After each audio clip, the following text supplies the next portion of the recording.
And without further ado, I would love to hand you over to Christina. Thank you so much, Joe. Good afternoon, everyone. Welcome to today's UK government-hosted webinar about the UK's border operating model.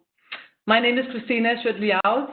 I am the Regional Director for the Department for International Trade in Europe North, and I also lead on investment in Europe. So my role for the UK government is to drive trade between the UK and Europe and investment from Europe into the UK. A lot of cross-border activity, as you can imagine. This is a key moment for trade between the UK and the EU. On the 1st of January next year, the transition period with the EU will end. That will bring changes to terms of trade between the UK and the EU. A top priority for the UK is ensuring that businesses are prepared for these changes and can continue to trade smoothly. There will be changes at the UK border for moving goods, and the webinar today will explain these changes and what you need to do to prepare. I'm happy to see that there's been such great interest from businesses, hauliers, industry groups, and government officials from across Europe and further afield. This certainly reflects the importance of this subject, and we greatly appreciate your time and participation in today's webinar. I'm delighted also to be joined by colleagues from across the UK government, including Margaret Whitby and Natasha Draycott from the Border and Protocol Delivery Group, David Wallaby and Joel Miller from the HM Revenue and Customs, and James Sharple from the Department for Environment, Food and Rural Affairs, also known as DEFRA. You will be hearing from these speakers shortly. Today's presentation will last for 2 hours. The speakers will cover the key information that you will need to be aware of regarding the UK's border operations model. The presentation will be split into sections as follows. First of all, you will hear from the Border and Protocol Delivery Group. They will give you an intro to the webinar and an overview of the border operating model. Then HM Revenue and Customs will talk about customs, of course, value-added tax and excise. Then you will hear from DEFRA about sanitary and phytosanitary goods moving in and out of the UK. And last but not least, again, we will have the Border and Protocol Delivery Group talk to you about border infrastructure and traffic management. The speakers will pause after each of these sections to allow for a few questions and answers. And there will also be around 30 minutes provided at the end of the webinar for questions and answers. So plenty of opportunity for you to engage with our speakers. Just again, a bit of housekeeping. Please submit your questions using the chat bar at your right, rather than raising your hand or speaking. We will monitor the chat during the webinar and do our best to answer as many questions as possible. Any questions that we do not have a chance to answer today will be captured, and we will endeavor to answer them to you by email. So, without further ado, I will now hand over to Margaret Whitby to begin today's presentation. Margaret, the floor is yours. Thank you very much, Christina. And I'm enjoying watching the participants' numbers go up and up on the right.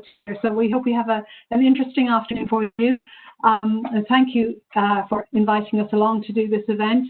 And thank you to my colleagues from across the UK government who've joined us this afternoon.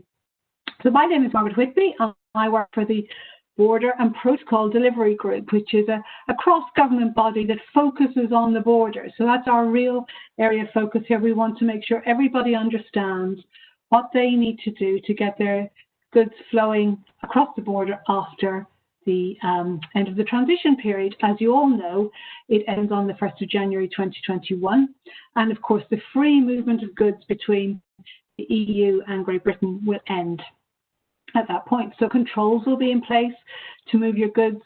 And it's worth pointing out, my colleague David Vallely from HMRC and James Sharple will go through this in more detail, but the UK government, of course, has recognised the impact of coronavirus on businesses' ability to prepare, and so there is a staged approach to the introduction of some controls for UK imports.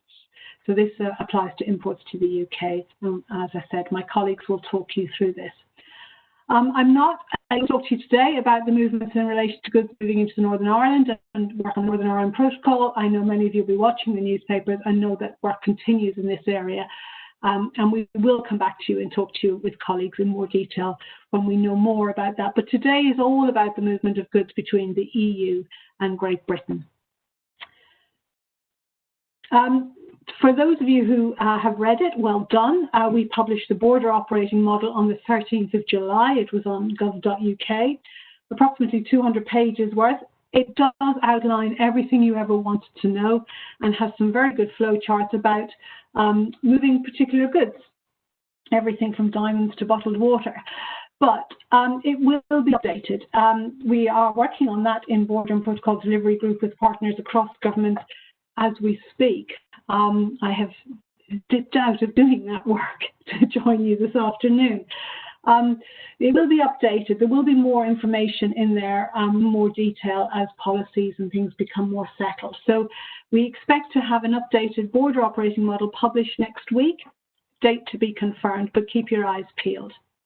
But for today, we wanted to give you an overview of what was published in July.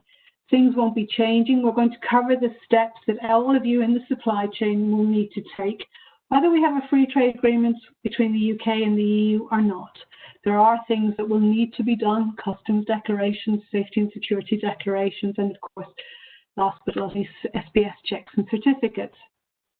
As I said, just to reiterate, the border operating model will be updated next week. It is due for republication, but the basic detail will remain the same. So I don't think this afternoon is a waste of time. Everything you learn, I think, will apply next week, and you will know more when we've updated that model.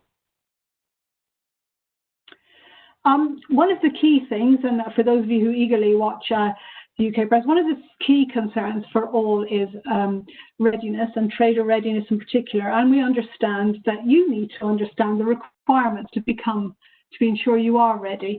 But we wanted to get a sense, as we're talking to you and providing lots of information, we'd like you to give us a little bit of information too. If those of you who have access to a phone or a computer, if you could log into Slido, SLIDO, and my colleague Natasha is going to pose a question for you, and she will move on to a second question when you finish that one. So we'd like you to let us know which best applies to your business. Do you know if the end of the transition period will impact your trade with the UK, or do you not know? Are you not aware of that? A very straightforward question. I hope I can guess the answer for the 460 participants we have at the moment, but we'll see. Thanks, Margaret. I've also pasted the link in the chat, so if you would prefer just to use the link that's in the chat bar there, then please do. I can see that some people have answered the first question, so I'll just leave that for a minute and then move on to the second one. Thank you very much. Yeah, Slido only allows us to pose one at a time. So we'll just give you a few moments for those of you who want to answer the first question, and then we will move on to the second question, which is a little bit more detailed.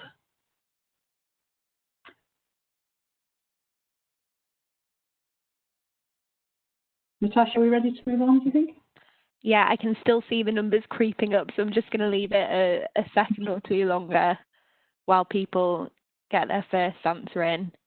We're on about 80% of participants saying, I know the transition period will impact trade with the UK. Thank you, that's good.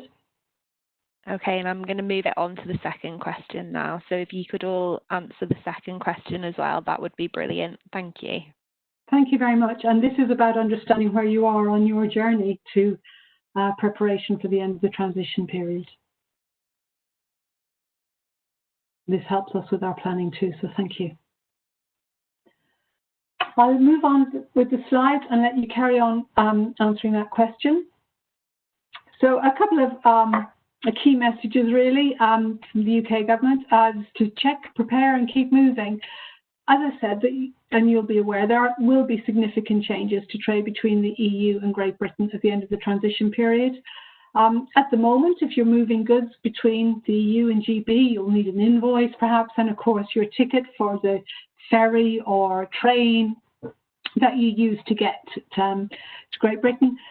After the end of the transition period, of course, you're going to need to do an export declaration to move goods out of the EU, and you'll need to ensure that import declarations and requirements are met into Great Britain. There will be increased customs formalities for moving goods. As I said, we will be taking a phased approach to import declarations in Great Britain and the UK, and there will be a waiver, not to spoil David's story, but there will be a waiver for entry summary declarations, that is safety and security declarations, for the first 6 months. So it gives businesses a little bit more breathing space. The UK has signed up and will be a member of the Common Transit Convention, so transit can be used from the 1st of January 2021. But all of that means really that at the moment, if you're moving goods, you've got maybe 2 formalities of the invoice and the transport documentation, and depending on your position in the supply chain, you could have at least 9 additional procedures. So there's quite a lot of preparation to do, and we understand that, and we hope this afternoon will help make it a little clearer for you. The first step on every journey, I think, for the EU and Great Britain traders and all in the supply chain is to think about the Economic Operator Registration and Identification Number, that is the EORI number. So those importing goods or exporting goods from the UK must have an EORI number issued by the UK after the end of the transition period, and EU importers and exporters will need to have EORI numbers issued by an EU member state. EORI numbers issued by the UK will not be valid in the EU at the end of the transition period. A UK haulier and indeed an EU haulier will need EORI numbers in the other customs territory if you're entering into formal procedures with that territory. So for instance, a UK haulier will need an EU EORI number if they are entering entry summary declarations in a EU member states ICS system. So that's one of the key things, is thinking about the EORI number you may have at the moment and the EORI number you will need for the declarations and other formalities that you will need to complete. There's a lot of information published on EORI numbers on the UK website and indeed on the member state websites. The next thing, of course, and many of you will already be thinking about this, is establishing and agreeing your terms and conditions. Thinking about where you need to be established, be that in the EU or in Great Britain, and ensuring that the responsibility for customs checks, any duties paid, verification and release regimes, if things are held up at the border, who's responsible for all of that, and is it clear? The ICC, the International Chamber of Commerce, publishes standard trading terms and conditions. I see the sound is a bit poor. Sorry, I don't have headphones. I will try to speak more slowly and a little bit more clearly. The other thing to bear in mind as we come to the end of the transition period is if you have an authorised economic operator authorisation, and if that was issued by the UK, it will cease to be valid in the EU unless that is part of a free trade agreement. So worth thinking about the authorisations that you have in place, and will they continue to be valid beyond the end of the transition period.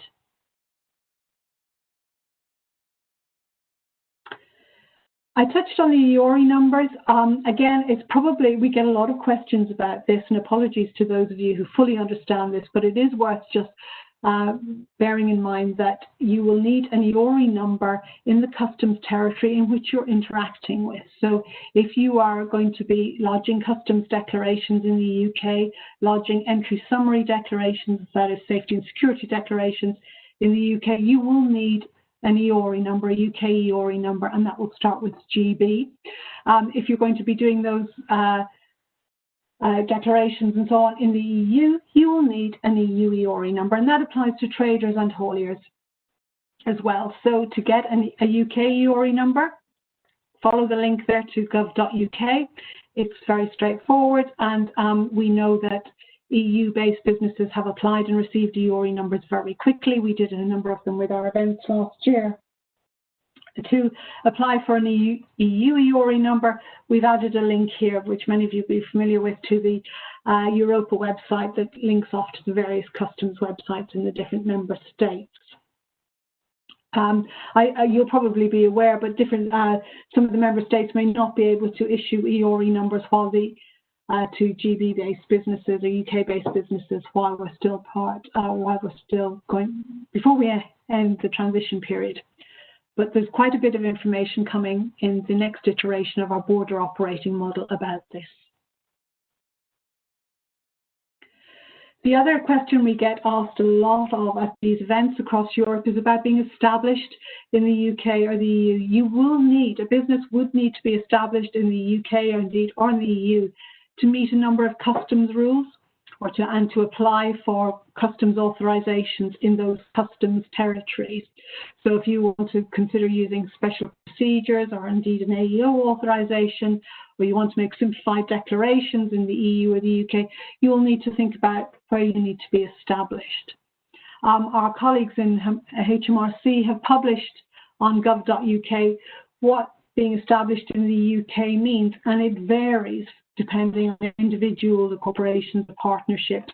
But I've just listed here some of the evidence that you might need to be able to provide to say you are established in the UK.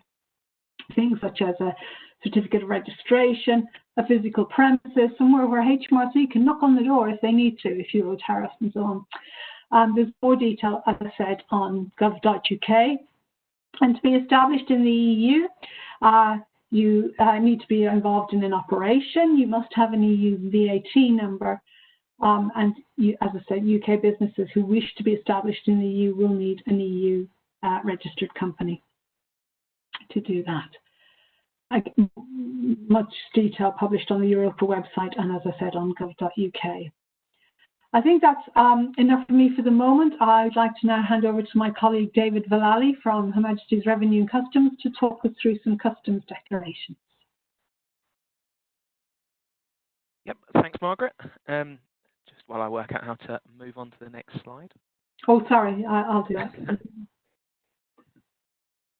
You should have facility now just to arrow down, David. Arrow down. If that works. Doesn't seem to be working. We'll get there.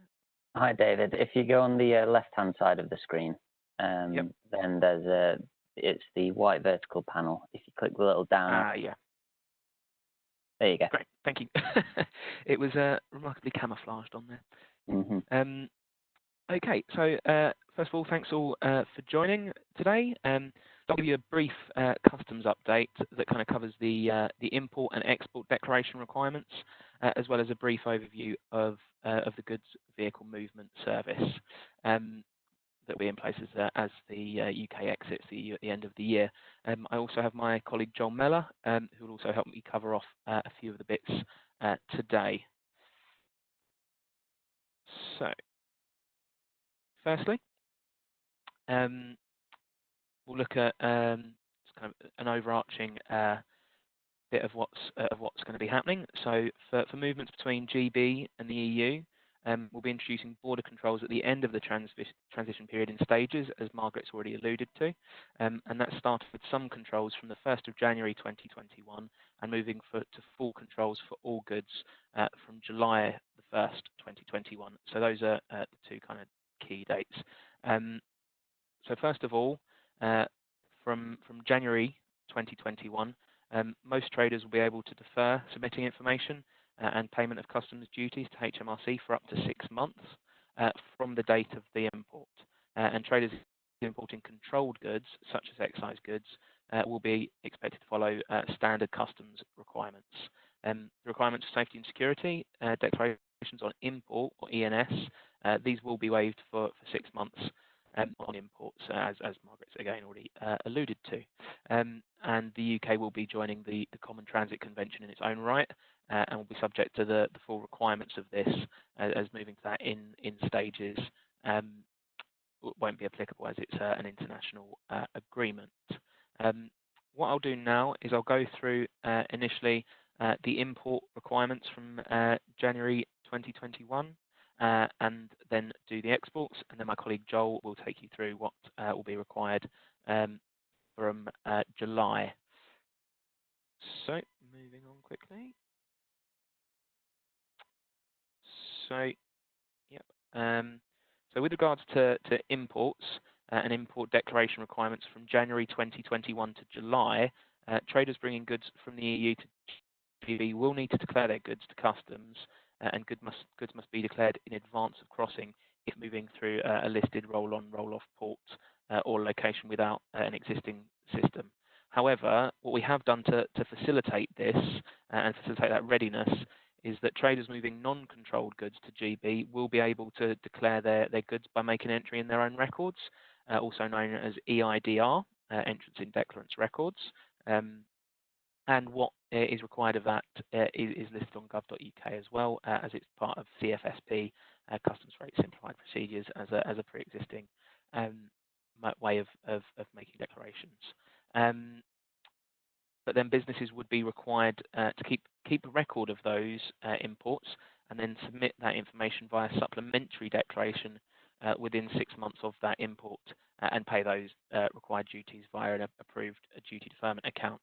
It's worth saying at that point that it is a rolling 6 months, so it's not that all those declarations made between January and July have to be made in one hit. It's a case of if you bring something in January, you have 6 months.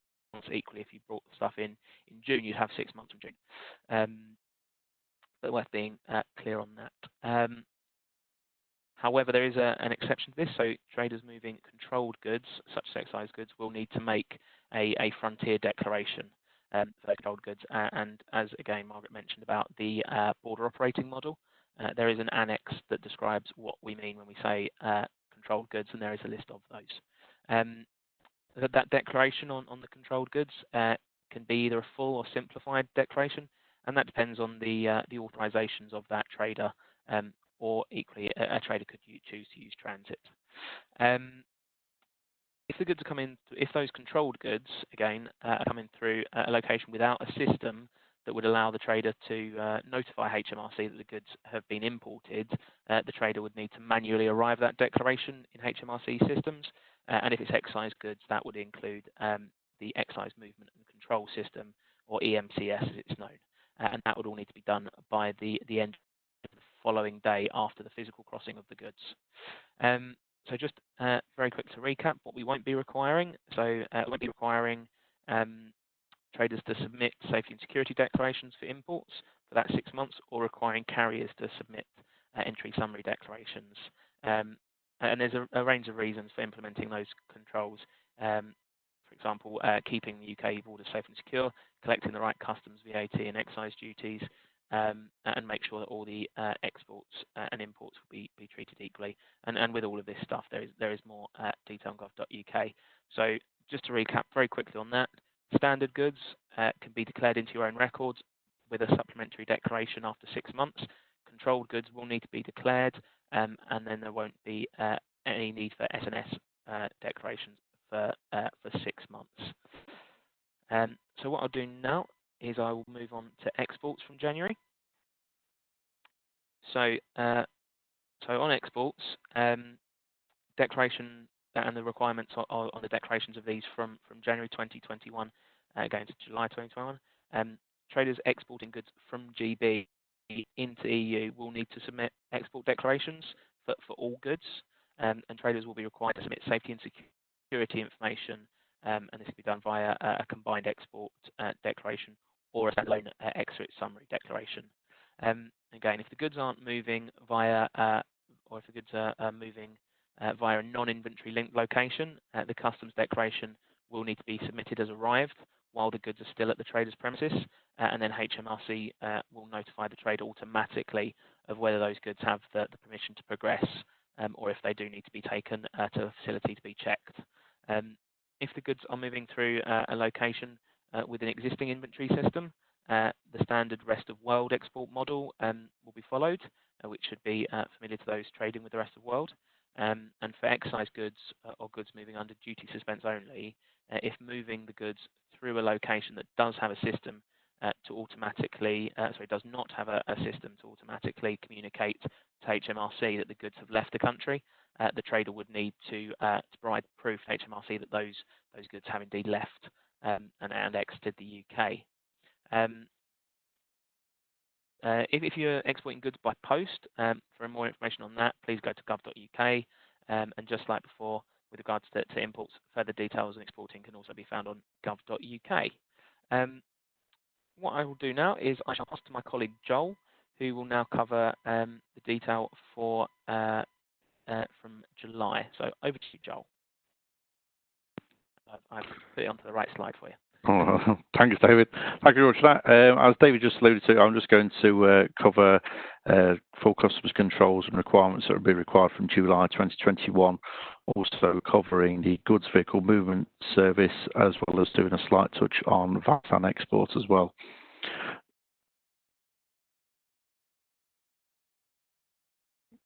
So full controls will be implemented from July 2021. Traders will have to make full customs declarations or use simplified procedures if they're authorised to do so at the point of importation on all goods and pay any relevant tariffs. Full safety and security declarations will be required, and border locations can either use the temporary storage model or the newly developed pre-lodgement model, which develops as an alternative where border locations may not have the space and infrastructure to operate temporary storage. The temporary storage model allows the goods to be stored for up to 90 days at HMRC-approved temporary storage facility before the declaration is made, and government officials can carry out any checks before goods are released from the facility. The pre-lodgement model ensures that all declarations are pre-lodged before they board on the EU side. This will maintain flow. HMRC will introduce a new IT system called the Goods Vehicle Movement Service to support the pre-lodgement model for both imports and exports and to facilitate transit movements. If you choose to implement the pre-lodgement model and to use a GVMS, you will be required to, though, capture and check that the goods vehicle movement reference, the GMR, the reference code that will prove goods in that vehicle have the necessary declarations, refuse boarding to any vehicles that have any invalid goods movement reference, the reference code that will prove goods in that vehicle have any necessary declarations. To avoid congestion, we ensure that any hauliers that enter incorrect declaration references into their GMR envelope receive a message not to proceed to the port until a valid reference is entered into that GMR. We will also support hauliers to prepare to submit the right information at the right time. So for import and transit movements, send all valid GMRs that are collected to Her Majesty's Government via the GVMS at the point of no return, so that declarations can be arrived in the system as well as risk assessed en route, and so that the Office of Transit functions can be completed if at all applicable. For exports only then, we send the relevant GMRs to Her Majesty's Government when the goods have boarded so that we can record that goods have left the country. We'll also ask you to please work with us as well as your border location to help facilitate a process to ensure the person in control of the goods, for example on this occasion that the driver has received a cleared or uncleared message from Her Majesty's Government by the time that they arrive in the UK, so that they know whether their goods need to be checked for any purposes, including transit. We're now going to move on to more detail on the steps each border needs to take to ensure that the control and flow are achieved through the pre-lodgement model using the goods vehicle movement service.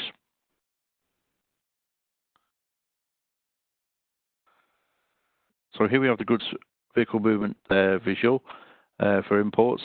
The haulier or the intermediary will generate a goods movement record, GMR, for each vehicle within the GMS, and then populate this with any unique reference details for all customs declarations. That includes import, safety and security, as well as also transit. The ferry or the rail carrier at their location will then validate the GMR, which therefore triggers the automatic arrival of the goods, or if applicable, the Office of Transit function by sending that GMR to Her Majesty's Government. The transit goods only through independently capture the vehicle reference number. Her Majesty's Government will then carry out any possible risks on that declaration at the point of import, at which point the status update notification will be sent to the person in control of the goods before they actually arrive.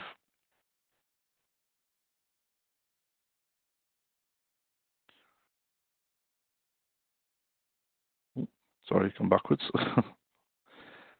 Let's move on to the exports slide, the exports visual.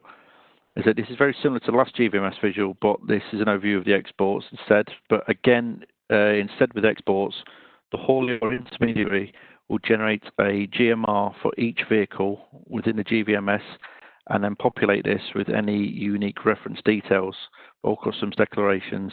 That includes exports, including the safety and security information, as well as also transit. You then need to await for permission to progress and proceed to the point of departure. GMR will then be validated when presented, which will in turn trigger the re-arrival process and the automated departure. The Majesty's Government will then receive notification the goods have departed and have also been exported. Moving now on to VAT and excise. So the government announced that the budget from 1st of January this year, for 1st of January, so next year, 2021, postponed VAT accounting will be available to VAT registered businesses for imports of goods from all countries, including from the EU. Postponed accounting allows businesses to account for VAT on the goods they import through their periodic VAT return rather than pay that VAT or soon after crossing at the actual UK border. For excise, on the 1st of January 2021, the rest of the world rules will apply to imports and exports of excise goods moving between the UK and the EU.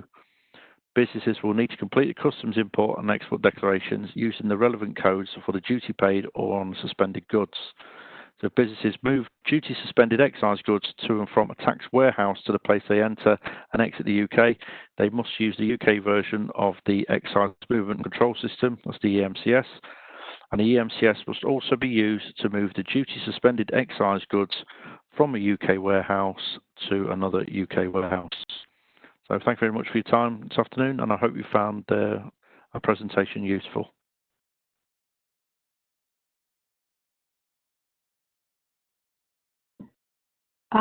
Thank you, Joel and David. It's Margaret here. I think we've got some questions. I wonder if we could take those before we move on to the DEFRA presentation. Yep, I'm happy to have a look at those quickly. So I can see one about how many HMRC approved temporary storage facilities are there in the UK, and can you share a list of such facilities? When we're talking about temporary storage, it's very much the inventory linked ports we're talking about. Where they're able to go into temporary storage as they come in, and we developed that pre-lodgement model as an alternative to that temporary storage model, and it is a commercial decision on the ports of which one they're going to opt for. So there may be some that now become temporary storage approved, and others that opt towards the pre-lodgement. So there isn't necessarily a exhaustive list available or an exhaustive number, as that's something we're anticipating actually changing in the coming months. On the next question of will GVMS be available as an app, or how do we access this IT system? It's currently still in development, given the tight timescales we're working to. It is being pushed forwards at pace. I believe some testing is beginning shortly. But that will be made available as soon as possible for those that will be needing to use it as of January, perhaps for either transit or for exports. Will there be information about courier door-to-door movements in this presentation, please? So that's delivery duties paid, I'm guessing. Not specifically today, as it's quite a specific element, but there will be more information available on gov.uk on that. Just going back a little bit earlier, David, we had a question about UK EORI numbers, and it was about whether you needed to have a UK VAT number to get, would an EU-based trader need a UK VAT number to get a UK EORI number? And I think the answer is no, you don't need a VAT number to have a UK That is EORI my understanding. That's correct. Okay. I don't believe so. Yeah. And when you're going to apply for a UK EORI number, you're asked whether you're based in the UK or elsewhere. And there is a question, and I think what it's asking is, do you need to present an EORI number and a UK VAT number in the UK? And again, the answer is no. I can see a couple of other questions as well. So if we wish to defer our import declarations and we are using customs broker to submit the declaration, does that require the customs broker to hold CFSP authorization? It depends who's making that that supplementary declaration.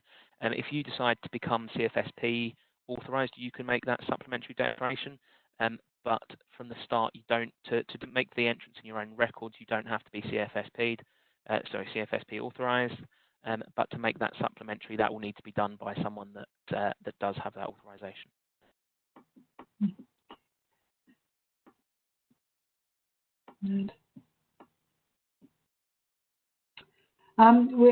Did you cover the one about courier door-to-door presentation? Sorry. I did indeed. Okay, thank you. And safety and security, yeah. I've been writing down all the questions, Margaret, so we can carry on and then do them at the end, if you'd like. Lovely, thank you. Thank you. And as more come along, we may have more to do. And if we can't answer any today, we will certainly take them away and send answers back through Christina and the team. So that's enough from me. And if I can hand over to our colleague James Sharp from DEFRA. James. Good afternoon, everyone. I'm James Sharples from DEFRA's EU engagement team. I'm here today to give you an overview of the changes to SPS controls after the end of the transition period. I'm not sure actually if this presentation also contains some of the non-SPS DEFRA commodities, chemicals and various other things. If it does, I'll go through that. If it doesn't and you have specific questions, I'm happy to take them either here or offline. Okay, so I mean, as we've heard from Margaret, so the slides are across the whole presentation are intended to aid EU businesses preparing for the UK's exit from the EU. They contain information on how requirements and processes will change for exporting and importing key DEFRA commodities to and from the UK. This information is up to date as of the day of this presentation, but as Margaret said, we are expecting the latest iteration of the border operating model, which won't contain anything different from what you are going to hear today, but we do expect to be able to share more detail. So we will share that as soon as we are able to. And as you can see in here, so we do go through the SPS commodities, and I will also touch on some of the non-SPS commodities that you might be interested in. Okay, so I'm starting with the SPS commodities. As Margaret said earlier, we are implementing a phased. There will be phased implementation of the transition period. New SPS controls will apply to goods imported to GB from the EU from the 1st of January 2021. So for the avoidance of doubt, we're talking about England, Wales and Scotland, and we're not considering Northern Ireland as part of this presentation today. So the controls will be introduced in stages up to July 2021, with different controls being introduced at each stage for different commodities. Controls being introduced will include import pre-notification, health certification, documentary ID and physical checks, and entry via a point of entry with an appropriate border control post with relevant checking facilities from July 2021. DEFRA is still finalising the border control post list, and that will be uploaded to gov.uk as soon as it's available.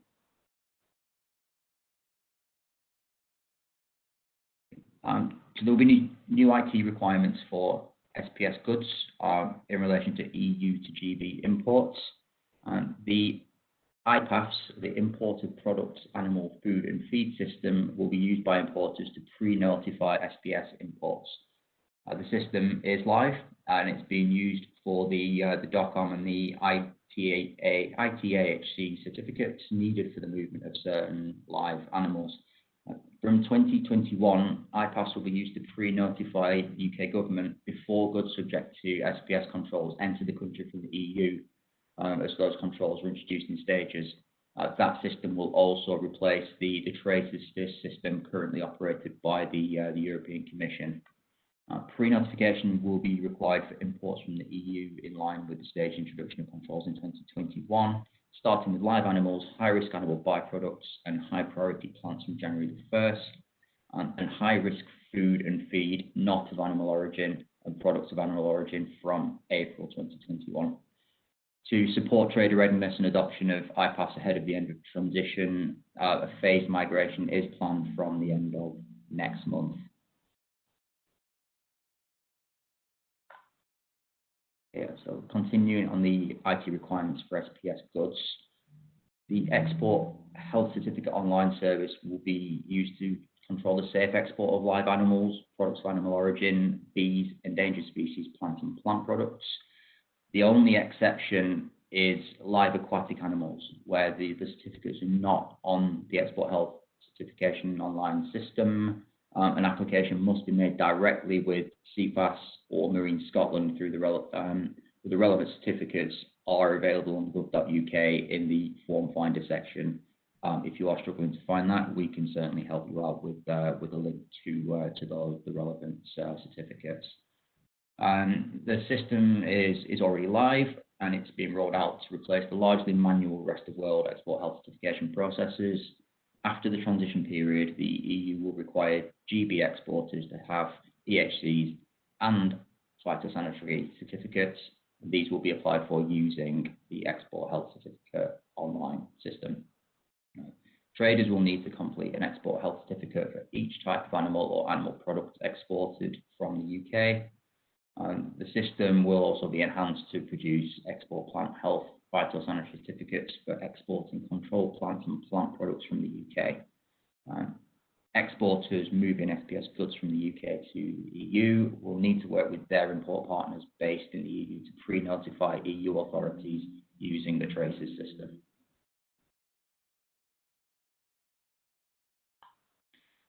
Okay, so specifically talking about plants and plant products now. The next few slides will take you through the staged requirements for SPS checks from January 2021 to July 2021. There will be a requirement for pre-notification and phytosanitary certificates for high priority plants and plant products from January 2021. SPS checks will take place away from the border at places of destination or other approved premises. An exhaustive list of high priority plants and plant products will be made available on gov.uk shortly. You can see on the slide what that will include. It will be plants for planting, wet potatoes, some seed, some timber, and used agricultural and forestry machinery. In addition, for solid wood fuel not otherwise regulated, pre-notification will be required, but a phytosanitary certificate will not. The requirement for pre-notification and phytosanitary certificates is extended to all regulated plants and plant products, i.e. not just those categorised as high risk from April 2021. A full list of those regulated plants and plant products will be made available on gov.uk in due course, alongside the high priority plants that I've just mentioned.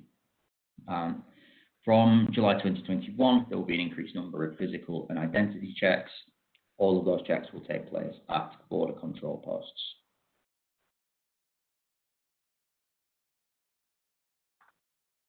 So going into more detail from January 2021, pre-notification and phytosanitary certificates will be required for high priority plants and plant products.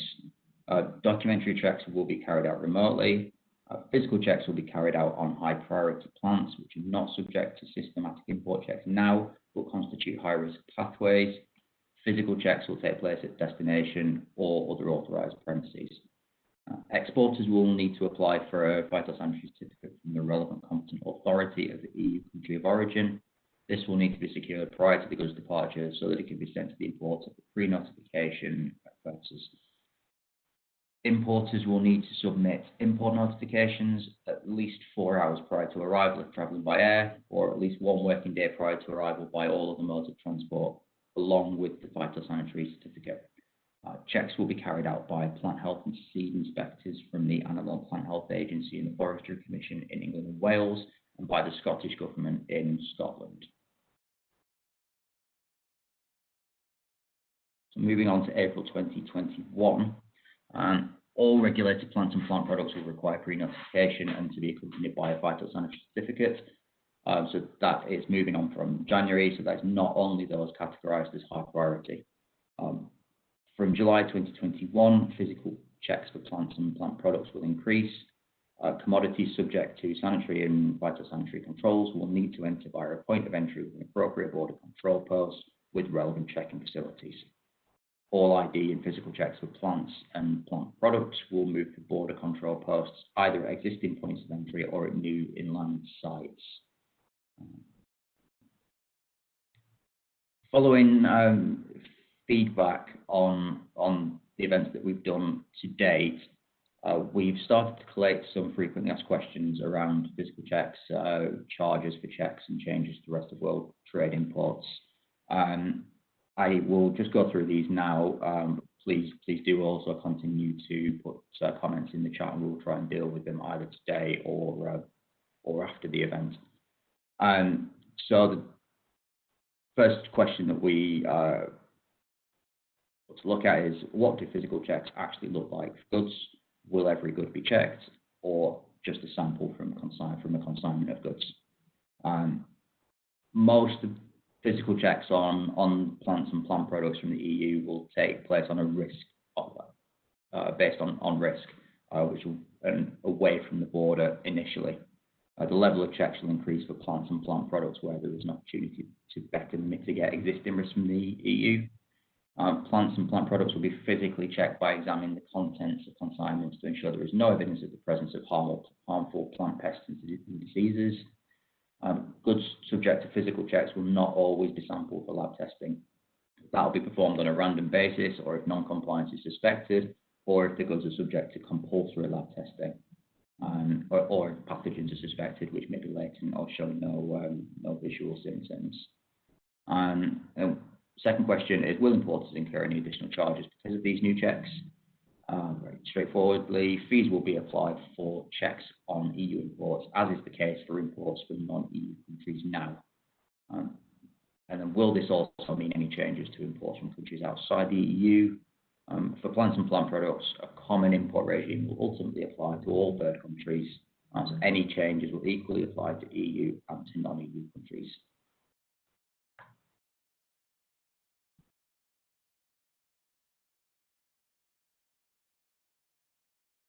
Okay, so looking at the timeline of the changes from January to July 2021 in relation to live animals. From January 2021, pre-notification and health certificates will be required for 100% of live animals. As the exporter, you will be responsible for ensuring the relevant health certificate travels with the consignment.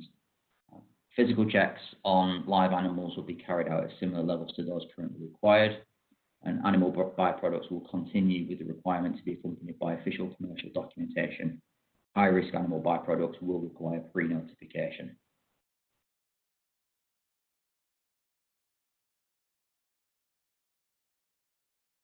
And from April 2021, all products of animal origin will require pre-notification.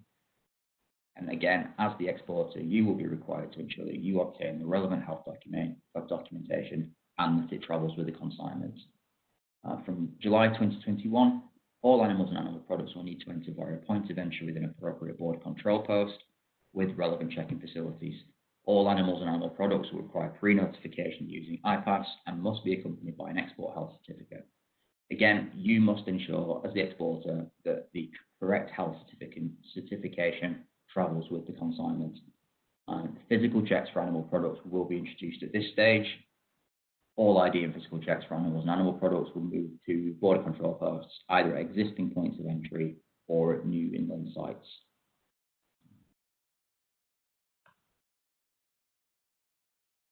Okay, now this slide specifically relates to GB exports to the EU. So we've been talking about the other way around to this point. So this is GB exports to the EU. The process for exporting live animals and animal products into the EU from the UK involves pre-notifying on traces and uploading a copy of the UK export health certificate, ensuring that the UK exporter sends the original export health certificate, planning with logistics providers to enter the EU through a border control post. Border control posts should be notified by EU-based importers or import agents prior to arrival, which is at least 24 hours before for live animals. For CITES animals, you must obtain any necessary CITES permits before shipment. If that is relevant to you, I'm sure you will know CITES is. For those that are not aware, it's the Convention on the International Trade of Endangered Species. It's worth mentioning at this point that the UK will need to be listed as a third country to export to the EU. The UK has been granted third country status on 2 previous occasions, and discussions are ongoing, but we remain confident that this will again be approved prior to the end of the transition period. Okay, so moving away from SPS commodities into some of the other areas for which DEFRA is responsible, starting with chemicals. The UK will replace EU regulations with an independent regulatory framework, which will be known as UK REACH. This will come into effect on 1st of January 2021. Importers and manufacturers of chemicals will assume new responsibilities under UK REACH from the end of the transition period. UK REACH will retain the fundamental principles of EU REACH, including the no data, no market principle, the precautionary principle, and the last resort principle on animal testing. The UK REACH IT system, which is known as Comply with UK REACH, is ready to support registrations of chemicals in the UK from the end of the transition period. Both the EU and the UK will operate REACH frameworks, but the 2 systems will not be linked in any way. Importers and manufacturers of chemicals will assume new responsibilities under UK REACH. As under EU REACH, it is possible for non-UK companies to fulfil these obligations through use of an only representative under UK REACH. For exports to the UK, substances being brought into the UK must be covered by a valid UK REACH registration in advance of any checks carried out at the border. And for imports to the EU, UK-held REACH registrations will no longer be valid at the end of the transition period. It must be transferred to an EU-based legal entity to allow continued import of substances into the EEA. And continuing on to continuing chemicals, there are 2 options as an EU business trading in chemicals. So you must take one of them in order to continue accessing the UK market at the end of the transition period. These are shown on the slide now. Option 1, your UK customer will register the substance under UK REACH. A notification provision is available for UK downstream users to ensure continuity of supply at the end of the transition period. And option 2, the EEA exporter can register the substance under UK REACH using a UK-based entity, which is either a UK-based only representative or an affiliate UK importer. Your UK downstream users may make use of the notification process to ensure compliance in the interim between the end of the transition period and registration obligations being taken up by a UK-based entity. If the EEA exporter takes on registration obligations by a UK-based entity, their UK customers will retain their downstream user status. So, to be absolutely clear, the UK already has in place some of the highest environmental standards in the world. The UK is a member of international agreements such as the Basel, Rotterdam and Stockholm Conventions, and we will continue to uphold our international commitments. Both the UK and the EU should be confident that the UK will maintain high regulatory environmental standards now that we've left the EU.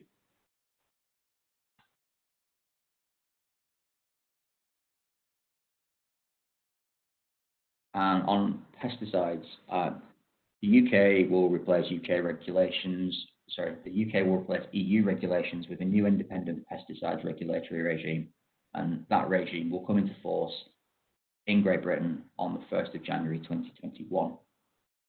Existing active substance approvals plant protection product authorizations and maximum residue levels in place will continue to be valid. Applicants will need to continue to meet any existing conditions under the new national pesticide regime.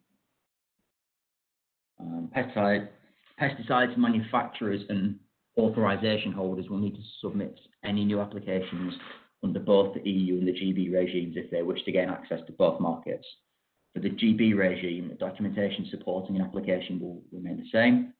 The Health and Safety Executive will accept applications in the same way and will still require a registration report in the same format in support of an application for authorization. Applicants, authorization holders and approval holders can be based anywhere in the world, as was the case under the EU pesticides regime.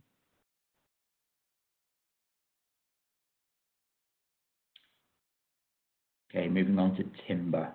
The UK is committed to tackling the trade in illegal timber through the UK timber regulations. The regulation prohibits the placing of illegally harvested timber on the market and lays out the duties of operators, so those placing timber on the UK market for the first time, and traders, those who buy and sell timber already on the market. Operators are required to exercise due diligence to ensure that timber placed in the market has not been harvested illegally. From January the 1st, operators placing timber on the EU market will have to exercise due diligence on timber from the UK and the rest of the world under the European timber regulations. This will include timber harvested in the UK and timber from third countries that has been placed on the UK market. Likewise, operators placing timber on the UK market will need to exercise due diligence on timber from the EU and the rest of the world under the UK timber regulations. To do this, they will require supply chain information from EU sellers. The due diligence requirement is not new. What has changed is that there will be now an EU market and a UK market. Those importing timber just need to check the requirements under the respective timber regulations and act accordingly.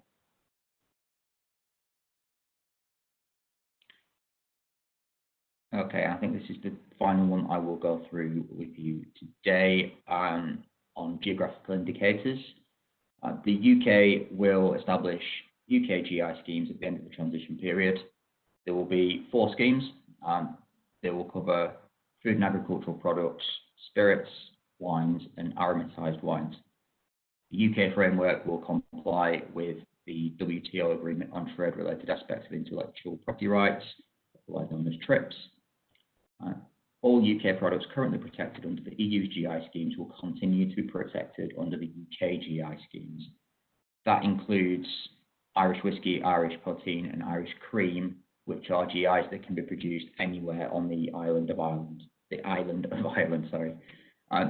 GI schemes will welcome applications from both UK and non-UK applicants from the day they enter into force. We'll publish further guidance on the UK GI schemes at the end of the transition period. Okay, so we've come to the end of the presentation on the DEFRA aspects of the transition period. I'm happy to take any questions. I hope you can appreciate there is a wide variety of topics there, and I could not possibly profess to be expert in all of them. So we may need to take many of them away, but we will certainly get answers to you regardless.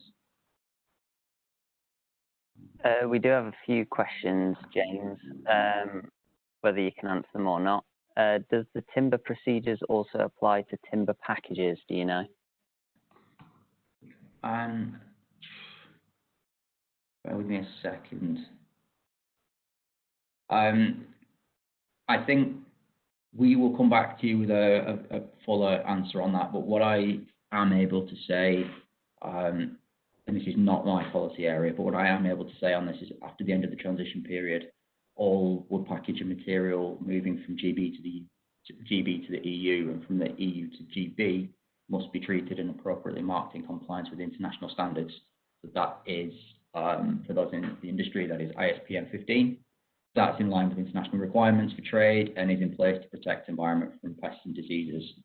I'm not sure if that goes into the detail that you'll need for that, but we can certainly take that away for you. Awesome. We've got another one here. that say, apologies if the I'm not too sure of the context, but from January 1st, non-controlled goods import declarations are not required. But is this by means of CFSP simplified entry by stationing the UK EORI number? Unless anyone else on the panel can help out on that one, I think we'll have to come back to you. Yeah, no problem. Okay, one more then. Does a carrier need to be provided proof from the exporter or importer that dangerous goods have been registered with UK Reach? And apologies again, but I want to get that one right, so we'll come back to you with an answer. That is a bit technical for. No, I appreciate that. Okay, we've got a few more, but we can save them till the end of the presentation and see if anybody else has any answers. Thanks. Okay. Thank you, James, and thank you, Joe. So back to Margaret now, and I'll talk you through a little bit about the preparation we've done in the UK to boost the capacity of customs agents or intermediaries. As you may be aware, the UK government has produced a package of measures, including 50 million funding to support the intermediary sectors. We recognise that more and more people will want to use customs and will need to use customs agents and intermediaries. So that funding is available to help boost their capacity or invest in more IT and training and additional recruitment. And we're talking a lot to the sector about how best that works. All my colleagues in HMRC are.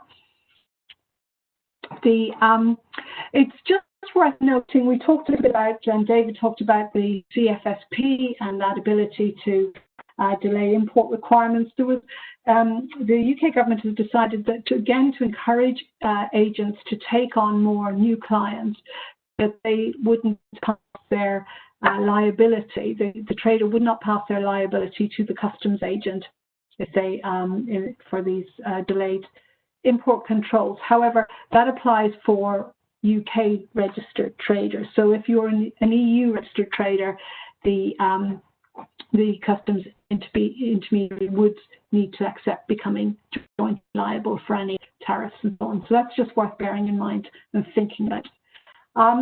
The other thing that has been put in place is low value bulking for imports, and that allows parcel operators to continue to declare multiple consignments in a single customs declaration.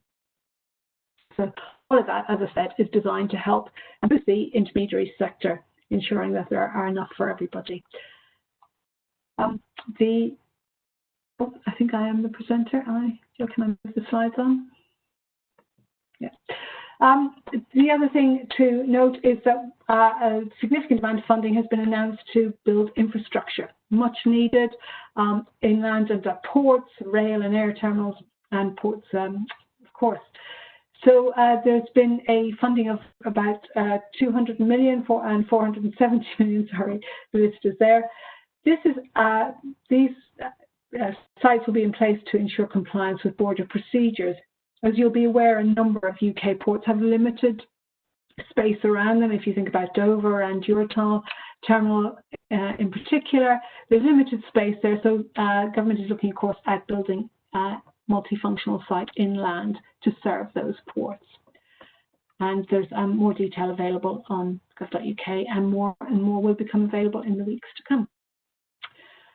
As I said, we're looking at inland sites where everything can take place: office of transit, office of departure and destination, BCPs and other checks, so on, making it more efficient. Coming on now to talk a little bit about UK traffic management. Many of you will have heard perhaps of the Smart Freight service that we're building and designing.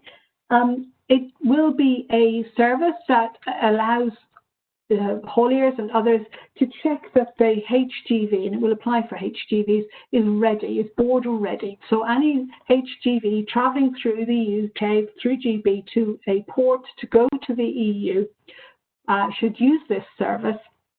It will be available on gov.uk, and you log into it in a normal way, and you go through a series of questions, and If all works well, I'll be able to show you a video of an early prototype of this smart freight service in a moment. But you go through and check and confirm, I should say, that you have all of the detail you need to get into the EU. That is, you have the driver has any necessary documentation for imports or certificates and so on. It is, of course, designed to reduce the volume of HGVs that travel through ro-ro ports in particular, because we recognize that's where the biggest impact will be, that big change in processes and that need for declarations and so on.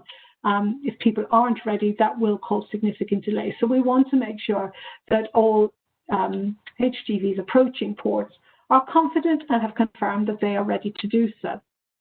So they use this site, as I said, I'll show it to you in a moment, or an early prototype of it, to confirm that they're border ready. And then once that's done, they will get confirmation that they have a pass to go to the site, that they are to the port, that they're ready to do so.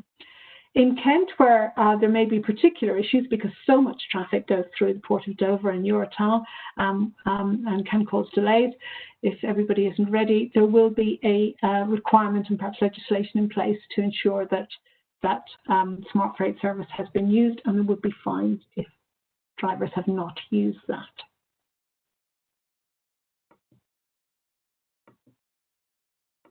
I don't think my link is going to work here, so bear with me while I try to share with you the little video I have. This is as I said, it's an early prototype of our of this service that we're developing. We're testing it with lots of stakeholders in the UK and beyond, and I am going to.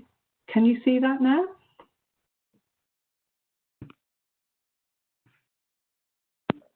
The video isn't playing, Margaret. No, I can see that. Yeah, we can see your screen.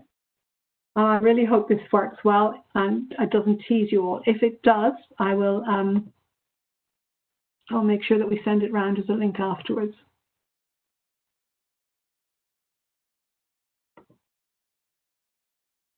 Sorry.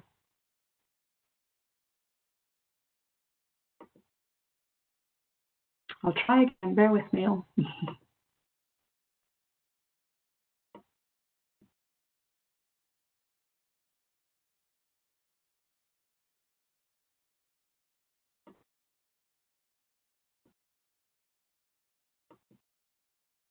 No. I don't think this is going to work. I might try again during our questions. If that's all right. But what it is, it'll take you through into gov.uk. For those of you who have used our services before, they are very familiar. It's designed to be very clear. It will start to ask the driver if they have completed, if they have with them the movement reference number for the EU import, if the necessary safety and security declaration has been done, and if those if they answer yes, and it also asks what kind of goods they're carrying and asks if they have the necessary certificates for those goods. And again, if they answer yes, they go through, enter their plate, the number plate of the vehicle, and they will get their access path, their Kent access path, or they're told that they can go to the port and they're ready. But I will try again as you're answering questions later. We'll see if we can get this running. And I apologise for teasing you with something that hasn't worked so well.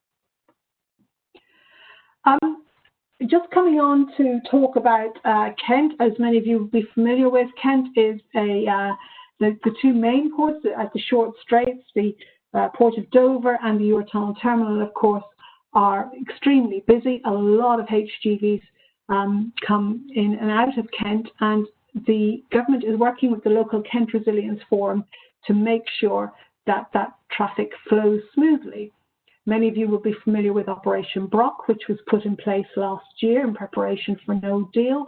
So we're working, as I said, with Kent Resilience Forum to get that in place again, perhaps extending clauses in the legislation as need be. That should be in place by the end of October, so that there will be clear road layouts in Kent. Any HGVs can queue in a reasonable way and get through the ports. If hauliers don't comply with the requirements of Operation Brock and try to slip around the back way, there may be on-the-spot fines issued. But more detail about Operation Brock and how it will be set up will be coming soon. I should say that we're talking to you today about our border operating model that was published on the 13th of July. As I said, it's going to be updated and we've got more detail to share. We in the Border and Protocol Delivery Group are working with our friends in embassies across the EU to develop a whole suite of industry days and further webinars in the months ahead. This is not the only event that we'll be running with you. There will be an opportunity to come to other events. I see Christina nodding. Well, other events, and we'll make sure that you have all the detail you need. In fact, that the technology will work. Ideally, we'd be out seeing you face to face, have an opportunity to chat and have coffee in the margins and address all those issues. But sadly, our friend COVID-19 is preventing that. But we are here virtually, and generally the systems are working and holding up. And even though I have the children in the house today, the Wi-Fi is holding up.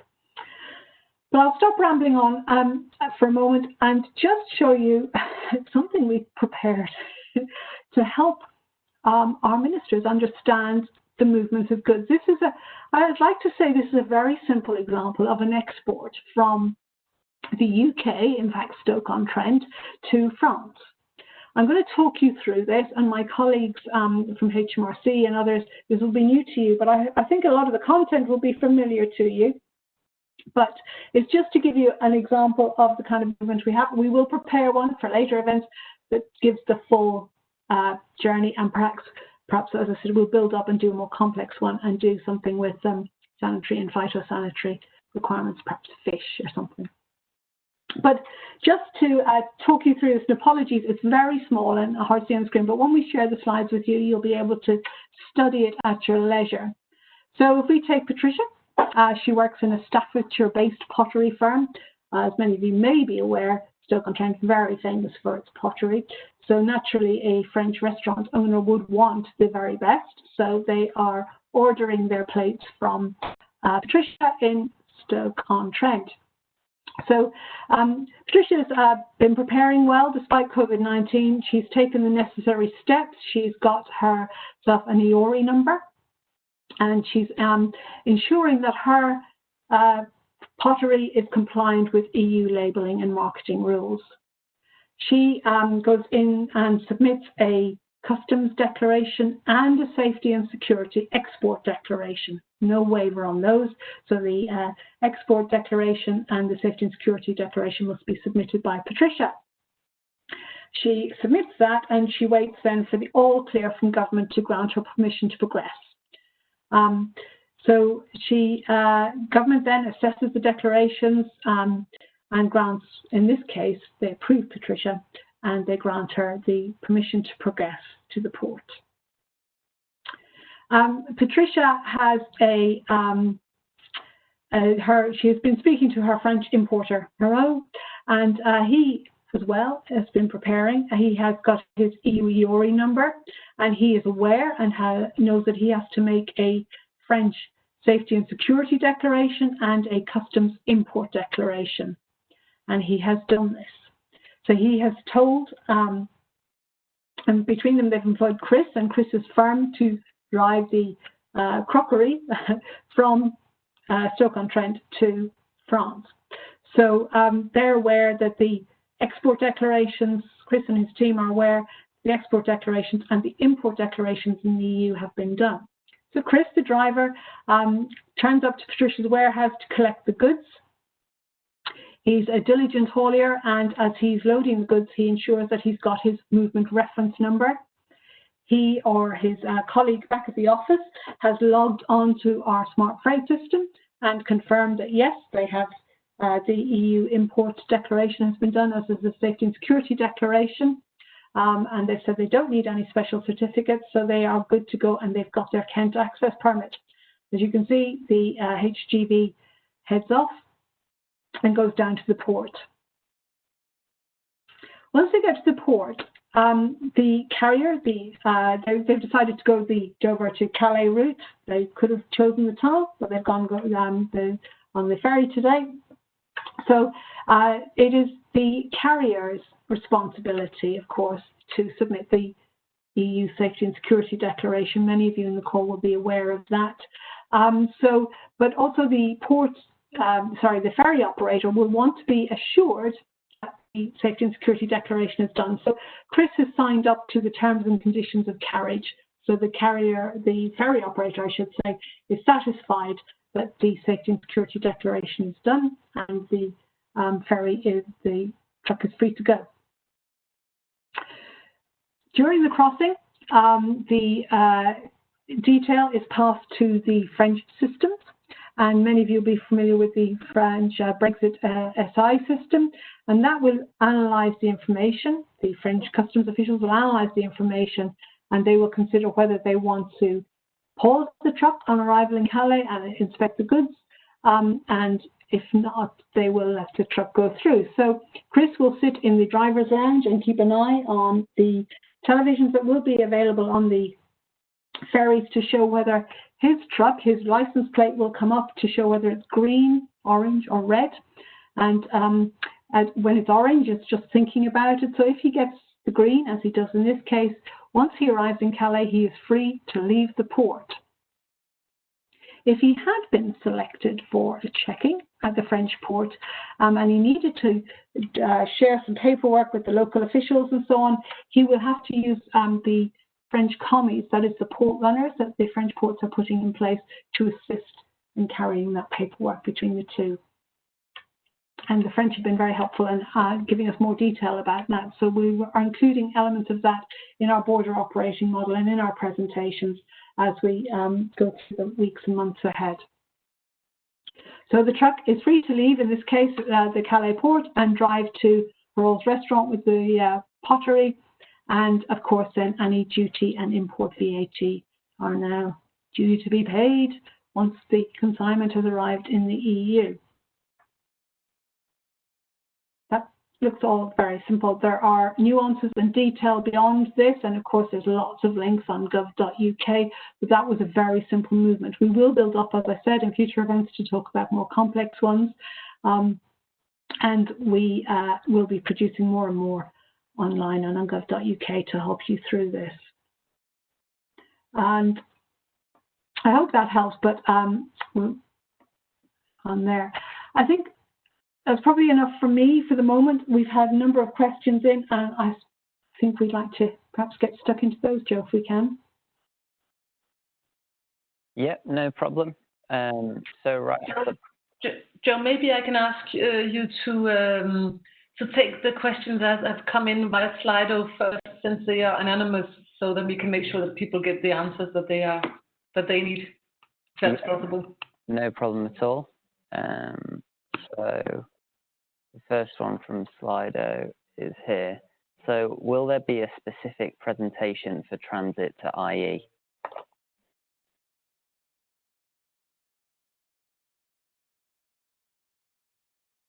David, would you like to talk a little bit about transit? I know there were a couple of questions about transit.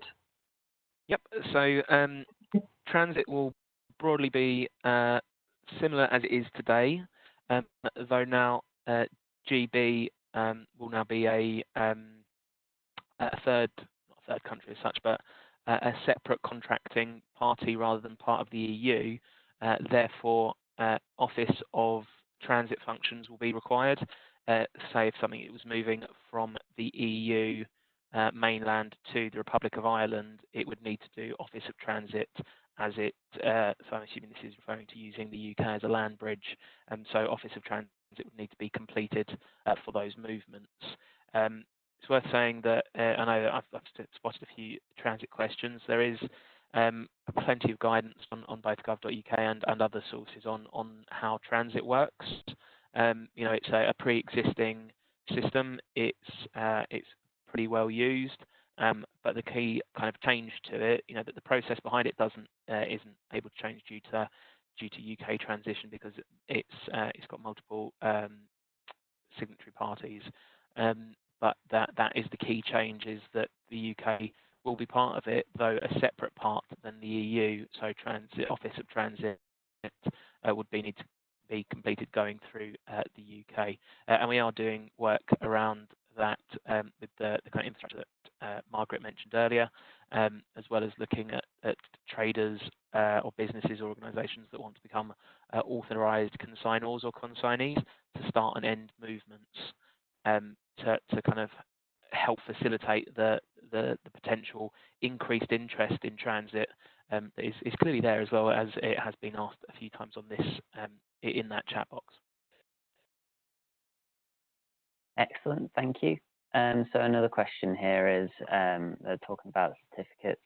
Are the certificates based on the arrival of the vessel and the impact cargo already on the water? For example, seed potatoes from Canary Islands will have already had documentary checks completed prior to actual arrival and discharge.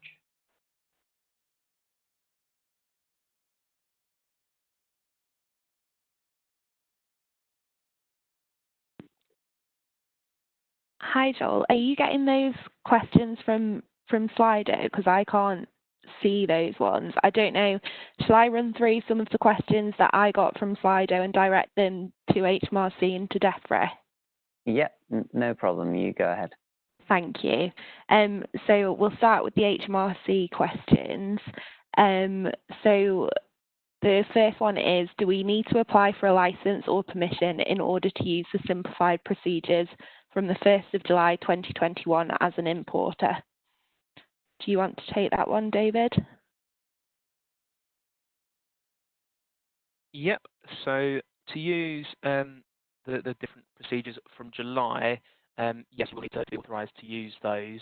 It is just a 6-month staging in of the controls, partly to as a reaction to or as a response to COVID-19, and the pressures businesses have been put into elsewhere to kind of allow them time to get those authorisations, whether it be customs freight simplified procedures or to become authorised to use transit or any of those things. It just allows a little bit more time for those businesses to prepare.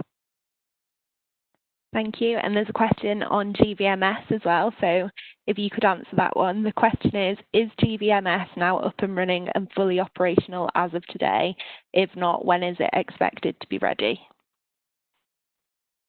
So it's not up and running as of today, but it is being developed at pace. I don't particularly know the date it will be ready by, but it is on track to be delivered and up and running by the end of the year, so it can facilitate those export declarations and any use of transit as that TAD can form part of the GMR.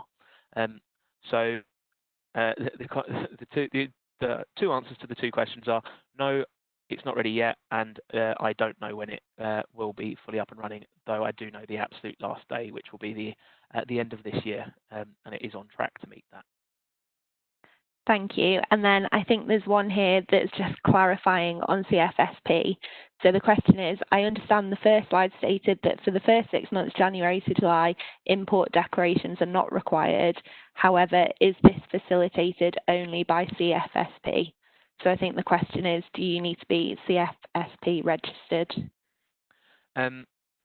So it's kind of a yes and no answer to that one. So to make that entrance in your own declarants records, in your own, however you choose to do that, you don't need to have CFSP. However, when it comes to making that supplementary declaration, either yourself will, as a trader, will need to have the CFSP, or using the services of an intermediary to make that supplementary declaration on your behalf. So they would have the necessary authorisations to submit that declaration, and that's again what Margaret talked about earlier about the £50 million available for intermediaries to increase their capacity. That's kind of what we're aiming for as well, is to increase that capacity. So for those traders that don't want to become authorised and make those supplementary declarations themselves, there is a suitably sized intermediaries market there to fulfil those obligations for you. So that again, with that, it is very much a commercial decision on the part of the trader or business, whether they choose to go down the route of becoming authorised or using the services of an intermediary.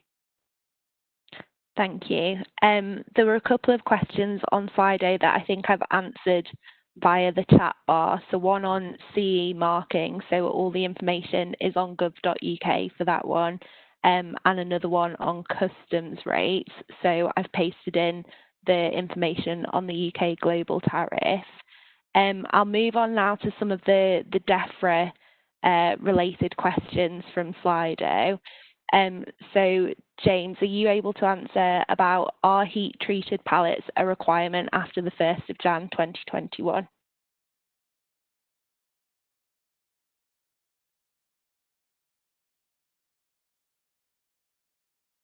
Are you there? I am there. I was just on mute. First time that's happened today. I think we've done very well.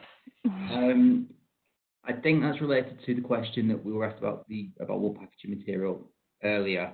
My answer to that was that it needs to be treated appropriately in compliance with the international standards. What I want to add to that is that there will be no immediate change because there's no immediate change to the biosecurity threat of wood packaging materials originating from the EU at the end of the transition period. The UK will maintain its current checking regime for EU wood packaging materials. I think for the detail on that question, I will take it away and come back with a fuller answer. I just wanted to add that as a further clarification. Thank you. And then there were a couple of questions that are quite similar. So with veterinary or health certificates being a requirement from the 1st of April, can these be electronically submitted or do you require original presentation?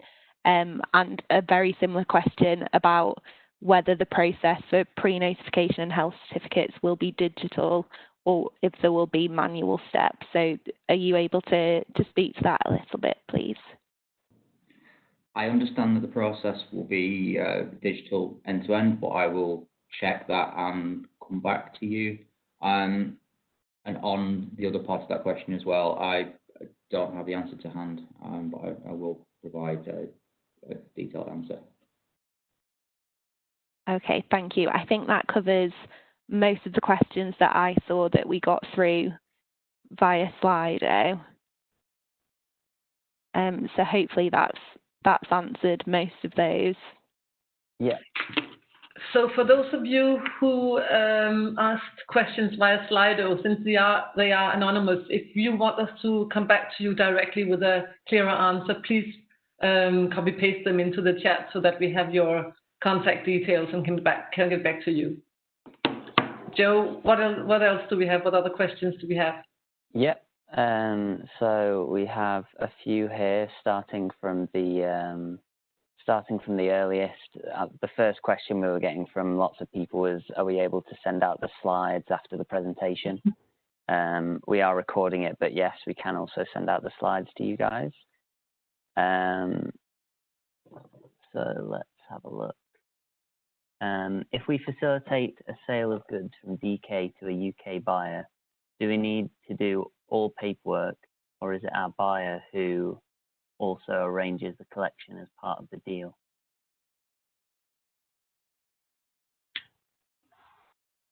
David, I don't know if you want to cover that one, but it's probably something to look at under your terms and conditions about looking at who is responsible for what steps in the process. And we provided a link to the World Trade Organization's guidance on that. Mm-hmm. David, is there anything you'd like to add? Nope, spot on. Yeah, it's something that as well we're looking to encourage traders and hauliers and everybody in supply chains to try and talk to each other to work out who's going to take these different responsibilities that are required. So for every import there is an export, for every export there is an import. Therefore there is an exporter and there is an importer. So it's important to get those agreements and those processes in place, because a lot of it comes down to sharing of the relevant information as well. And as Margaret alludes to, there is guidance out there. It's the terms and conditions, broadly known as Incoterms, and there is plenty of guidance available on those.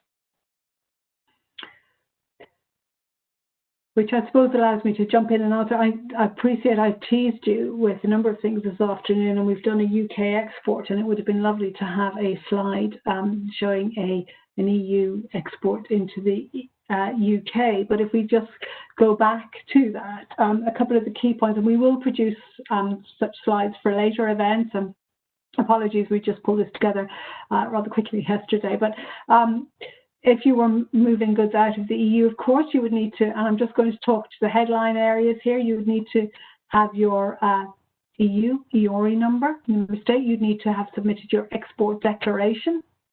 You would need to have ensured that you have your permission to leave and that you have covered off any VAT and other things as you leave the EU. So if you were leaving from her old restaurant with your with bringing back something, you could go to Calais, and again you would need to confirm that you've got, if it's in the run-up to July, of course you won't need a safety and security declaration for the import into the UK. You will need to have considered, if you're not carrying controlled goods, you would need to have considered whether you're going to use the staged import declaration. So if you can, you may choose to the driver would need to have the EORI number with them, and the importer would need to submit their supplementary declaration within 6 months of the goods arriving in the UK. Those are generally the headlines for that, but it sort of works similar ways the other way, reflecting the staged controls in the UK. So we will produce some scenarios that outline moving goods from 1st of January, from the 1st of April, because of course there will be other requirements for SPS requirements then, and again then the full controls from the 1st of July. So apologies for just teasing you about this afternoon. We will come back to you with more. Excellent, thank you for that answer. We've got a question here saying, does this all apply to physical goods or to virtual goods as well? For example, licenses, which are usually just virtual and distributed via emails or other virtual channels. So today we're talking about the physical movement of goods.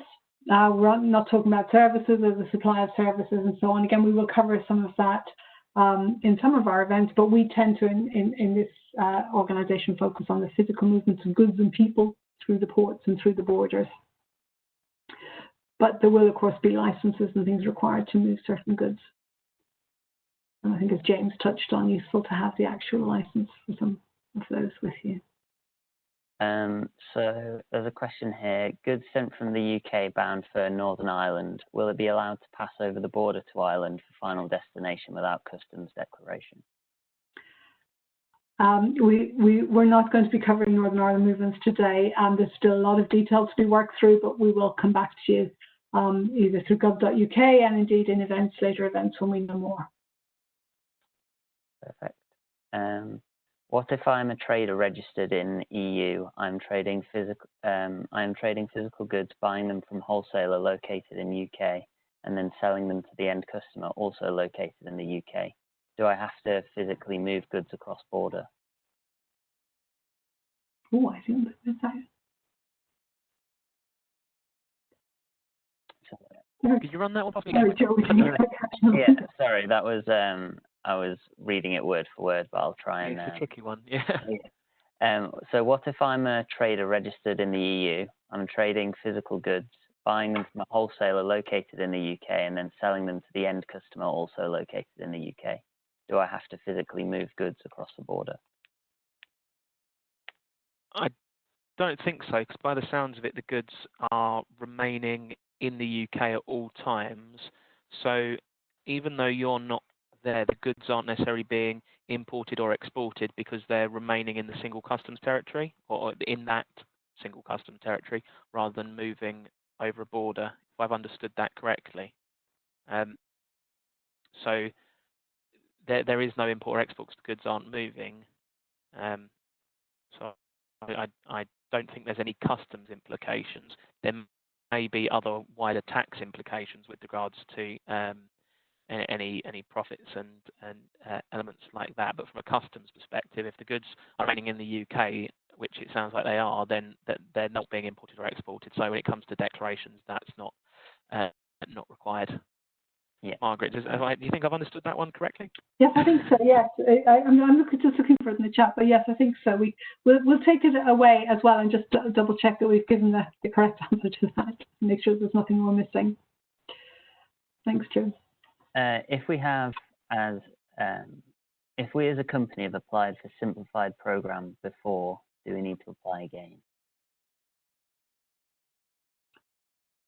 This would be simplified freight procedures, I think.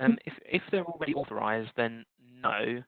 And again, if the application is currently in motion, I don't think so either. If that is the case of that they are referring to CFSP, it will be. I think that's one we might double check, because I think it might fall into a little bit of the wider piece of mutual recognition of authorisations. I don't believe you would need to apply again, because otherwise it would make things very very complicated with lots of applications across the board. Mm-hmm. Okay, here's another question regarding certificates. Will the process of health certificates be digital and automated end-to-end, or will there be manual steps? I think actually Natasha asked this one earlier, didn't she? Yes, I think we covered that. Yeah. James, there's an interesting one here about canned fish producer. I wonder if you could talk through the certificates that might be required, and David, would you be able to just confirm the customs declarations? The canned fish producer inspired from the EU to the UK, what documentation would need to be provided to our clients in the UK as from the 1st of January? I think we here can talk about the documents that would be required at the border or for crossing the border. Okay, so I'm just trying to find that question. Came in at 301. So I'll talk about the customs bit briefly. I am not sure if canned fish falls under the controlled goods list, because that's not directly owned by HMRC. If it was non-controlled, the haulier would just need to carry the EORI number of the trader, and then the information that you'd need to provide would be the kind of broadly the information that you would provide anyway of amount, weight, cost, invoice numbers, dates, those kind of things that you'd keep a record of that would then form part of a customs declaration. But again, that's where you would need to have those lines of communication with the importer to make sure that they are telling you what information they need to fulfil their obligations. If that makes broad sense, I'll let James come in on the specifics of that side as well. Yeah, I don't actually have anything to add to that at the moment, so I will take that one away. See if there is anything specific that we need to make you aware of. Okay. I'm taking the easy approach and looking at the very last question that's come in is where's the EXS and the ENS in this spreadsheet? I think we've touched on we've been referring to them as safety and security declarations. So the EXS would be the exit summary declaration that the exporter would need to complete, and of course the ENS would be the entry summary declaration that the French importer would need to complete. In our example, it would be HERO's responsibility to do that. Yeah. We've got a few more questions here. Quite a lot more actually. So can an EU haulier enter the UK with his EU permit? With his EU permit. Sorry, yes, yeah. I'm afraid we're not joined by our friends from the Department of Transport today, and at previous events, they have talked about these sorts of things being still under discussion. But let me take that one away and absolutely confirm where we are in the negotiations with those sorts of requirements. But I understand some time ago the UK position was to allow EU permits for a limited period, but I will double check that for you. Excellent. Here are a few that got asked when David was speaking. So when will the UK be ready to receive the first ENS declarations from container carriers? Do you know? I do not, though I'm pretty sure they already do that for the rest of the world, unless I'm misunderstanding the question. But equally, there is a waiver on that for 6 months. But I can take that one away and kind of have a bit more of a look at that to work out exactly the the kind of topic being looked at. Right. Yeah, some of the questions might make sense more in the context of when you were speaking about what you were talking about. The SNS declaration will be needed only. Will the SNS declaration be only needed through an API, or will there be an alternate EDI solution available? So on the SNS, there is similar to GVMS, there is work going on around how that will all be interacted with, and that will be communicated in due course, exactly how that will all work. And there is some guidance and some bits and bobs again on gov.uk on some more of the detail of that that's been communicated thus far. But that's another one that's like GVMS still being finalised. And is CERED marking still valid until 1st of July 2021? If no, what will replace it? I think Tasha's covered that in an answer. I was going to skip on to, there was one for David here about temporary story regulations. Is the time period still 90 days? Yes. Great. David, do you have any updates for us on reusable packaging and the legislation planned by HMRC to reduce the need for declarations on reusable packaging? I do not at the moment, but I think there has been some bits communicated, and I can double check. But I think there may have even been some elements of that in the border operating model. But I'll admit I haven't read the 200 odd pages of it in detail. Do we expect an update on that area, do you think, then next week? Not too sure. Okay. Sorry to put you on the spot. I know it's a hot topic, reusable packaging. It does come up a lot. I can see there is a question, another one for me, just the most recent one at 309, of if I'm an exporter with a UK company too and selling to another UK company, should I declare my goods to my UK company or to my final customer, and what should I state on the CMR if goods, salads, are delivered to my customer's warehouse? Again, that's one for you to discuss with your customers and work out what it is they're looking for from you, whether they want things to just carry on as normal, and in which case you probably declare to yourself, or equally they may want to declare themselves. But that's kind of a commercial decision on your part of how you want to meet those obligations. There is an obligation for an import declaration. Who does that? It is then between yourself as the potential importer and your customer as another potential importer, depending how you align things. I've got a question here that says, we have processed meat producers from Lithuania. We have around 10 clients in the UK now. Do we need export declarations from the 1st of January 2021 or the 1st of July 2021?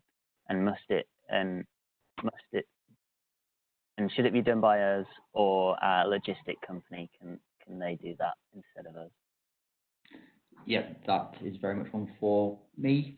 As we went through in the presentation, the way in which the controls are introduced is phased over the period of January 2021 to July 2021. So just to recap on that, from January, all live animal exports will need to be notified. And then from April 2021, that expands to all products of animal origin. Actually, let me just double check that I've got that correct. Yeah, so from April 2021, all products of animal origin will require pre-notification. So I think if you are importing live animals, it's from January 2021, and then any products of animal origin from April. So the question of whether it has to be done by you or your logistics company, colleagues from HMRC may want to jump in on this, but I would say that it is the exporter's responsibility to ensure that the relevant documentation is with the consignment. Now, whether that is done directly by you or done by your logistics company, I would imagine is your decision on how you do it. The requirement is that it's on you to make sure that it is done. I don't know if colleagues and customs would have any comment on that. Sounds about right to me.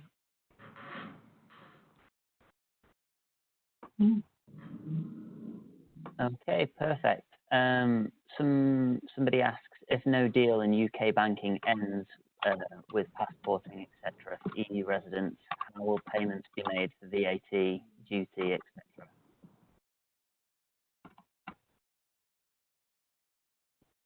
Sorry, Joe, say that again. Somebody asks, if no deal and UK banking ends with passporting, etc., for EU residents, how will payments be made for VAT, duty, etc.? Yeah, I'm afraid we won't be covering the services and banking as one today, but we will make sure that that information is available clearly on gov.uk. We're focusing very much on goods, and we recognise there are certain audiences that will be interested in services. I'm working with some colleagues to provide an event or a webinar that covers that sort of detail for EU audiences, so watch this space. Thank you. Excellent. I've got a question here for DEFRA. SPS, when will the certification requirements be published? We're not able to share a date yet. We are working on that. It will be on gov.uk when we're able to publish them. I'm afraid I can't give you a clear answer on that at the moment yet. Excellent, no problem. I've got a question here from Chris who says, what about exchange of safety equipment imports or offshore platforms of serviced goods like safety equipment? We get goods back from the vessel and we replace like for like to the vessel/platform. Do we need customs clearances and export declarations?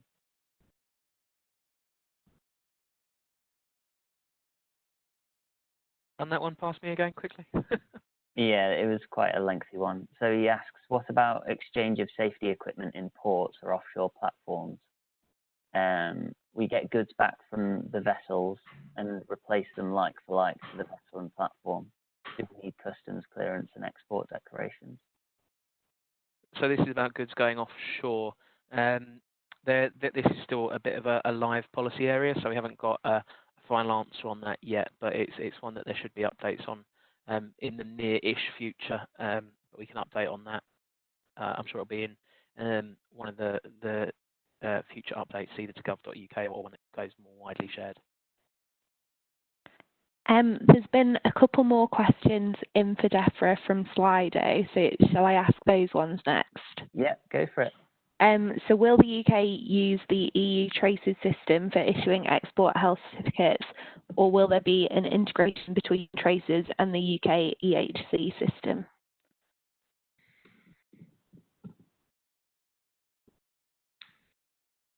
James, did you want to take that one? Sorry, I'm just just thinking through the question. I can't see that. Could you just repeat it for me, please? Yeah, I've put it in the chat bar if that's helpful. So will the UK use the EU traces system for issuing export health certificates, or will there be an integration between traces and the UK export health certificate system? Mm-hmm. So will the EU use? So will the UK use the EU? No, the UK will use the UK IPAS system for issuing export health certificates. Yeah. I think that was covered earlier in the presentation.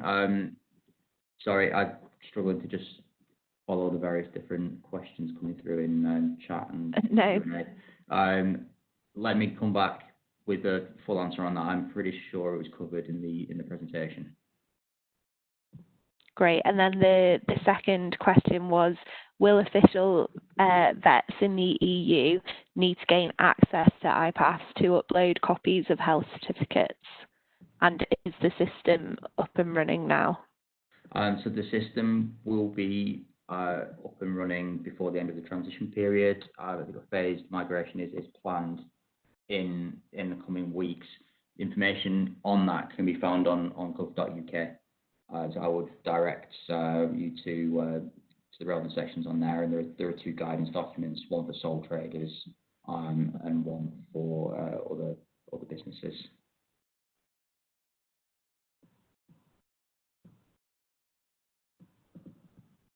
Thank you. I think that covers all the questions we've had in so far on Slido.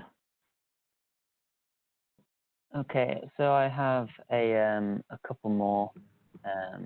There's one that came in at 1:15 from Daniel saying, can you carry out veterinary checks in all UK ports for goods imported with animal origin, such as pet food? I guess that's quite a specific one. Yeah, and the list of the border control posts will be published in due course. I'm afraid we don't have that just yet. Okay. Someone asked, do we need comprehensive customs guarantee for import dutiable products to GB?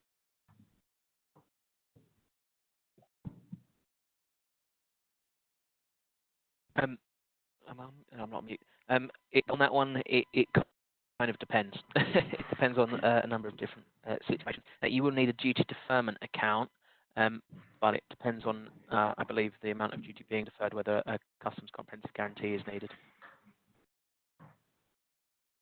But I'll double check that and update you. Excellent.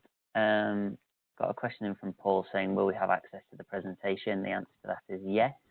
You will get an email within the next 24 to 48 hours with a copy of where you can see the video again if you'd like to listen to it again, and the presentation slides as well if you'd like those. Are there any more questions that you guys have seen? I think that a lot of the ones that I've highlighted, not all. There was one or two specifically on coniferous wood, which we will address in the after the meeting. I just wanted to acknowledge that we have seen it. Mm. I will attempt also to share the video. The one thing to note about the video is the example used is moving live animals through the short straits, which is not something we do, which is not something that is done. So if you just suspend reality while you're watching this video on the smart freight system, that it will help you. But what it does do is show you the pages that you'll need to fill in. So I will share that with Joe and the team, and we'll get that out to you. So briefly to jump back on a question, I've done a quick bit of digging on that that customs comprehensive guarantee thing. So currently under the UCC, you do need to have a CCG to be approved for a duty deferment account, and that will continue until the end of the transition period. However, after the transition period, HMRC does intend to remove the requirement for a CCG to underpin a duty deferment account in most cases. So just to kind of reiterate my previous answer, I've double checked it, and that is the case. So in most cases, you wouldn't need a CCG, but there would still be some cases. I haven't got detail on the exact type of case that would be. Thank you, David. Are there any final comments from any of the speakers before we end? We have another 5 minutes to go.